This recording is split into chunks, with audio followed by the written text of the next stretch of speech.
You picked the Cowboys to lose. I did. Lost 2 cases to do. Yeah, I do.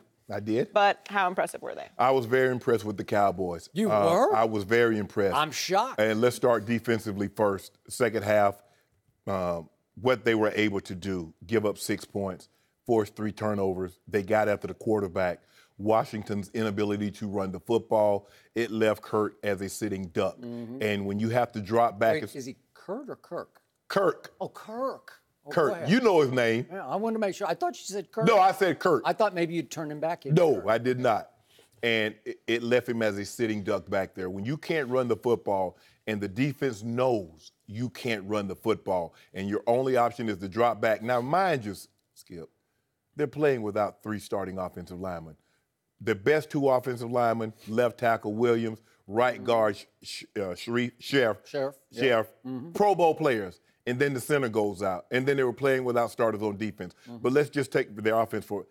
I just don't really know what you expected anymore from Kurt to do.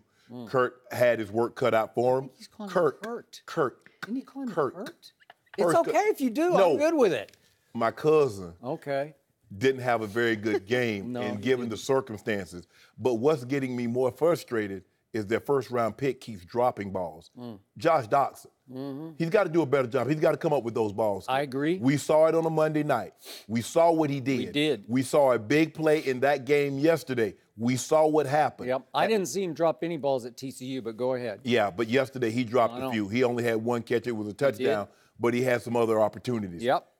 From Cowboys offense, and I keep telling you this, but you don't want to hear what I'm saying. As long as they got Secretariat back there. Now, if you want to give, Now he's Secretariat. if you want to give Ron Turcotte credit because he was on his back all 3 of those races, you and I both know that Chestnut Bay colt did all the work. Now, time out. You realize Secretariat was simply the greatest thoroughbred racehorse in history. You got that? So are you calling Ezekiel Elliott the greatest running back in history? No. Because you don't even call him the best running back in pro football because you say Le'Veon Bell is. Just for the record. Here's the thing, though, Skip. When he's right, we didn't. That's what he became. At the time, he was not that. Time will tell. History will judge whether or not Ezekiel Elliott is one of the all-time great. We have an opportunity now to look back on Secretariat. But all I'm saying is Ron Turcotte was along for the ride. Yesterday. Oh, so now you get where I'm going. Jockey for Secretariat. Dak Prescott.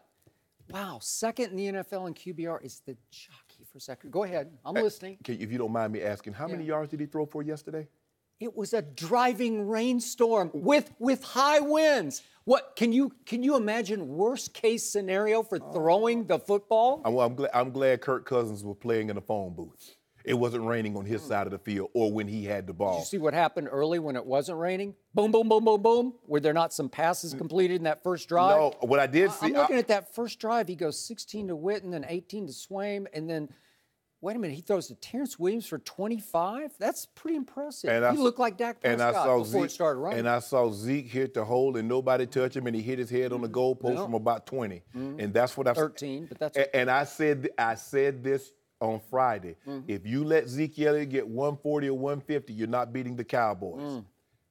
It must be nice to be able to only throw the ball 22 times and got an old guy back there. You can turn around and hand it to him and go get the ball. Driving rainstorm. Do you understand? Yeah. It really doesn't translate on TV, but they said the winds were high and gusty. It's impossible. If you don't mind me raising my hands, I played in a couple of those, and it was Did you throw in a couple of those? No. Thank you. My point is, it's nice to be able to have a Terrell Davis back there, because John did not like throwing a wet ball. It was nice to turn around and hand him the ball, and at the end of the day, John might have thrown the ball 20 times, but we got to win because TD ran the air out of it. That's a nice luxury to have. Okay. The Cowboys had it. Washington did not. They won the game. To make a long story short, I was very impressed with the Cowboys, especially defensively. And Zeke is getting back to what I thought he was. But we're about to find out today, because something happens today. We're going to find out. It will be interesting. But I believe that finally this judge will drop her gavel and say that's enough of this, and that he will play for the rest of the year. That's just my gut feeling on it. but I'm very curious to see how a female judge views a domestic violence case. It'll be very interesting. Yes. New deal, new twist to the plot, so we will see. Now, back to my Dallas Cowboys. I told you before, and I believe this more than ever after what I saw yesterday, they are going to track down the Philadelphia Eagles and win the NFC East. Because even though I didn't always love what I saw yesterday, even though some of it wasn't very pretty, what I saw yesterday, they did what you always say. What do you say about you order on the menu? Are you looking for dubs, right? I'll have one of those. I'll have a dub. What they did was they beat their arch rival on the road in a driving rainstorm. And by the way, that's the 5th time in a row they've won at Washington against the Redskins. And all Dak Prescott did was move to 3-0 against Kirk Cousins, because yesterday he was more Kurt than Kirk. No, it was a driving rainstorm. Driving rainstorm.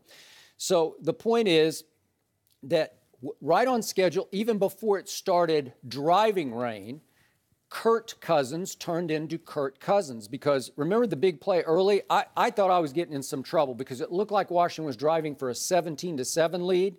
And remember what happened on a big 3rd and 7 play into Cowboy territory? Could we see that play, the throw to Terrell Pryor, who had apologized before the game?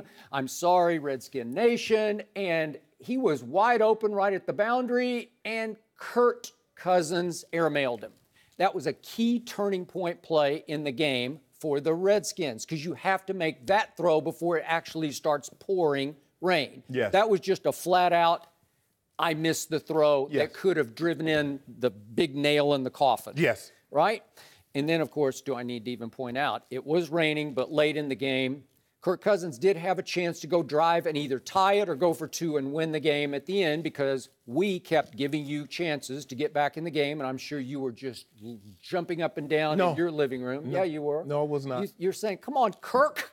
Come on. Don't be Kurt. Be Kirk. No. And right on schedule, what did he do? This is the guy, tipped interception, pick 6, goes the other way, which is really good for my defense because that's contagious. You start to say, hey, we can do this. That was the first interception since week 2. I know, but it's like Byron Jones says, this was fun. I got to walk into the end zone with the touchdown. Whatever. So this is the Kirk Cousins that you say that they should pay, what, $150 million guaranteed for the next 5 years? No, just 100 guaranteed, but 150. I think on Friday you said way over 100. Oh, he's going to get 100 guaranteed because Matthew Stafford just got 92. Okay. But Kirk will be free. There's a difference between having a year still on your contract and being totally free. Yep. He will get max dollars. Okay. So I just hope and pray you are right about that, because I've told you again and again, I want to face, as a Cowboy fan, Kirk Cousins 10 times in the next 5 years. I just hope that happens. I hope they're backed into such a corner that they have to commit to a guy that they're clearly, Redskin management, not clearly sold on. No, they're not. So are you going to cut bait and go forward with Colt McCoy? I don't know. Looks like they're draft. stuck. Yeah, you're going to draft somebody and throw them in cold? I don't know. Are you going to give Kirk Cousins, what are we out of franchise tags now? I don't know. Okay, how many times? Well, you can do it again, but you're going to have to pay him $34.5 million. $34.5 million. I hope you do that for next year, because I say that's advantage Cowboys.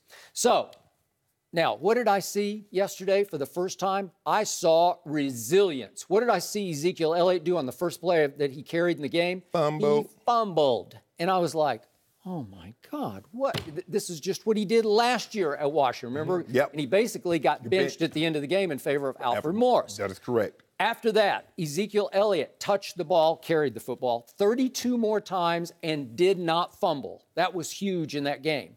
And then I told you again and again on Thursday and then Friday, I was scared to death of one Mike Nugent, a Redskins reject at a tryout the week before, because they kept this kid from Highland Park in Dallas, right? Rose. Yeah.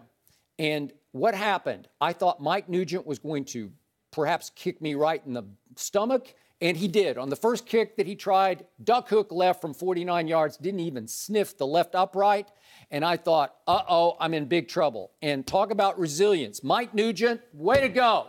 Second half, he goes 4 for 4 on field goals, and my team, who had struggled in the second half without Sean Lee against the Rams and against Aaron Rodgers, won the second half 19-6. That was big time. And there were chance after chance after chance that I thought they were going to break the game wide open and have one of those San Francisco kind of displays where you would really be sweating over in that seat. No. But what happened when Zeke got loose? Remember that play?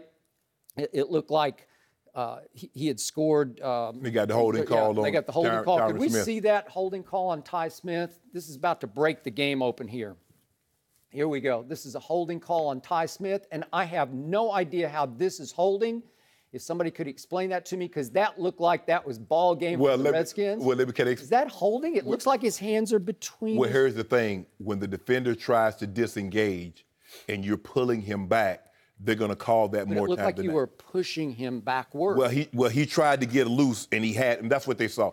Look, especially ticky-tack at best? I wouldn't say ticky-tack, Skip. You won the game. This is a Pro Bowl left tackle. It could have been another show of force, tour de force. It could have been another one of those games where Shannon Sharpe sits back and says, wow, that was some firepower. So it wasn't enough for you guys to beat them. Okay, but it kept going field goal, field goal, field goal. And then we got another ticky-tack call, and Mike Pereira and Troy Aikman both said on Fox that it was just ticky-tack at best on Anthony Brown that gave Kirk Cousins a touchdown late in the game that actually made Kirk Cousins made it interesting. You did it on purpose. No. You try to be slick, Skip. You think you slipped up. He turned into Kirk No, he did Cousins. not. It was hold on. The difference between the two teams, one had a guy in Ezekiel Elliott, and they had their starting line. So they were able to run the football. The other team did not have their starting line, and they don't run the football as proficiently even when they have their starting line. So it asked the quarterback to drop back and throw the ball more than you would want to in a situation where the reins and the elements come into effect. It's really nice when you can take the snap, turn around and hand it to a guy, and he's picking up 4 yards, 5 yards, 10 yards, a clip. Yep. I'm giving you credit. Why can't you just take the credit? The Cowboys played well. I thought the turning point of the ball game on the very first play, the Cowboys fumbled. It was like a win by holding Washington to 3 points. You mean, Yeah, because Zeke fumbled on their first possession. Zeke's first touch, he fumbles the ball. Cowboys come on the field. Orlando Scandrick made a really good tackle on third down on that series. That was a big turning point of the ball game. Yep. I thought the biggest turning point of the ball game, you're getting an opportunity. Washington is getting ready to kick a field goal. Skip, they're about to go up 2 scores. And not only do they not go up 2 scores, in one play later, they're down a score. That was really the turning point of the ball game, and the Cowboys really didn't look back after that point. But I want to give them credit. I've been first. I wanted to see how well they can play. They played very well. David Irving was getting after the quarterback. Lawrence again, another game, another sack. But I'm telling you, DeMarcus Lawrence Taylor, that guy leads the league in sacks. I can't help it. It's just a fact. All I'm saying is this, is that when defensive linemen, especially the line, do not have to worry about staying in there and playing the run. They can just jump off the ball and go get your quarterback. You're in for a long evening, and that's what Washington was. They're in for a long evening because they couldn't run the ball. Thanks for watching. Subscribe here to get the latest from the show. Be sure to check out more of the best clips from Undisputed, or go watch a few segments from the newest show on FS1, First Things First, with Chris Carter and Nick Wright.